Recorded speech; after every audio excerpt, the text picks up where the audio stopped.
The only voice that matters is the voice of the jury, and the jury has spoken. Right now, at 10 guilty on all accounts, former President Trump now faces prison time or probation. We have new reaction and analysis on what happens next. Also, dueling tornadoes in Texas. Late spring storms continue to batter North Texas. And the sad news, we're not done yet. We've got to get to that tonight. Welcome in at 10 o'clock, Doug Dunbar and the team. And the biggest news of all happened in the last 30 seconds. The Dallas Mavericks are going to the NBA Finals. We'll dive into that in just a moment. Yes, I'm Ginger Allen in for Nicole tonight, but we do need to get straight to our top story. Donald Trump, now the first former president convicted of a felony. A New York jury found him guilty of all the charges in the so-called hush money trial. Trump was charged with falsifying business records in connection with his former attorney, Michael Cohen, paid adult film star Stormy Daniels ahead of the 2016 election. Each of the 34 charges against Trump is punishable by up to 4 years in prison. The judge could also give him probation or fines instead. Tonight, the former president proclaims his innocence. This was a disgrace. This was a rigged trial by a conflicted judge who was corrupt. It's a rigged trial, a disgrace. And the Biden-Harris campaign also released a statement on the verdict today saying, quote, Donald Trump has always mistakenly believed he would never face consequences for breaking the law for his own personal gain. But today's verdict does not change the fact that the American people face a simple reality. There is still only one way to keep Donald Trump out of the Oval Office, at the ballot box. And that are words from the Biden-Harris campaign.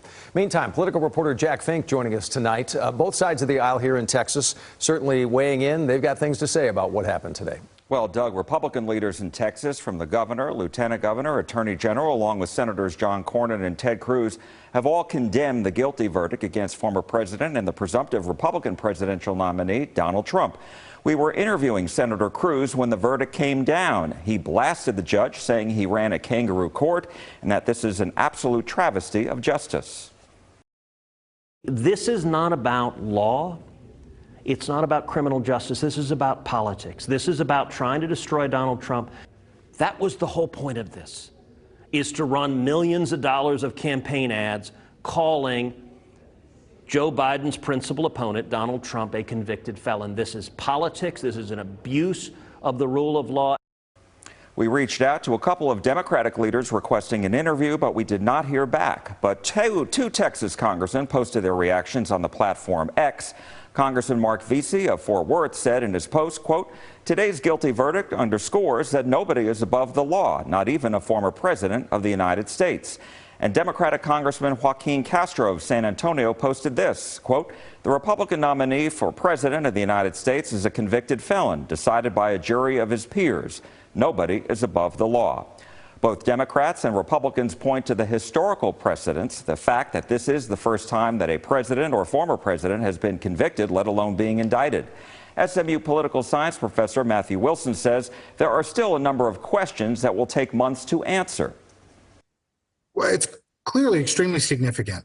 We've never had a president convicted of a felony before. The question of how history-making and how important it will be remains yet to be determined. We don't know yet what the president's sentence will be, and obviously if he's sentenced to prison, that's a much bigger deal than if he just gets probation.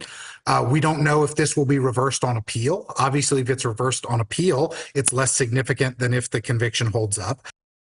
And with Election Day a little over 5 months away, the campaigns for former President Trump and President Biden, along with independent presidential candidate Robert F. Kennedy Jr., are all coming up with strategies about how they're going to talk about this case. Doug? Yeah, don't know, how many minds are going to be changed on the far left and the far right, but talk to us a little bit more about toward the center ground. A lot of people may wonder what impact this may have, if any, on the polls. Well, no doubt there will be instant national polling that will be conducted, but Professor Wilson and other political analysts say it's the polls in the 7 battleground states that are most important because that is where the election will be determined.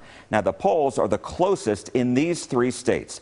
Trump leads by more than 2 percentage points in Pennsylvania, by half a percentage point in Michigan, and 0.1% in Wisconsin, where the Republican National Convention will be held in July. Analysts say Trump will need to win one of these states. along with the other battleground states. And Trump leads in the other 4 battleground states by between 4 and 5 percentage points. Now, keep in mind, it is still early. Back in 2016, the polls turned from Hillary Clinton and toward Trump in the final week before Election Day. Another factor this year, analysts say Kennedy's campaign will also have an impact on the outcome.